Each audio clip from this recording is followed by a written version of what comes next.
yung mga basher mo? Oh, shoutout sa mga basher ko nang dahil sa lalo ako sa Ayan guys, welcome natin si Miss Ben.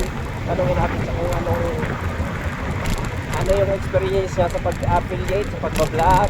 Masaya ba siya? Ano nangyari? Bakit hindi ka na nagpatuloy sa iyong pag-vlog? Okay, so sagutin ko yung tanong ni Sir Teo.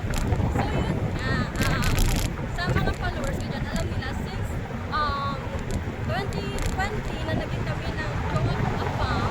Wow! Nag-start doon, and then year 2021 nag-boom yung mga videos namin. Wow! So doon nag-start na parang nakilala kami sa TikTok. And then nagustuhan nila yung lifestyle namin. Walang diba, di naman natutakaila na pag may isang foreigner na sa Pilipinas, lang yung nagtatagpo, and then marami talaga pinigyan. So, anyway, nasa na ba ako? So yun ang nangyari. Tapos? Yung relasyon namin na nagtuloy-tuloy hanggang sa after 1 year and 3 months, Wow! Maga! nagkita kami. Tapos? Oh no!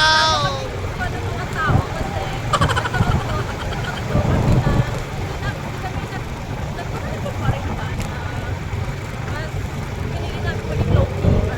And then after nun, parang hindi ko na rin kinaya yung mga basher. So maraming nag-support dyan sa itsura ko, mga pimples ko, daming sinasay. Okay. So parang nabully ako na Ay. naramdaman ko na parang ulit naman siguro na i-expose ko yung relasyon namin, yung sarili ko sa social media, para lang ng mga tao. Kasi most of the time naman nakukuha ko lang, parang bash lang. Okay. Dahil sa appearance ko. Shout out mo yung mga basher mo. Oh, shoutout sa mga basher ko nang dahil sa lalo ako sa Mixi. Sa Mixi lang, no? Pero hindi. Dahil ako sa mga basher ko kasi that time, nag-boom yung mga videos ko and then kumita ako.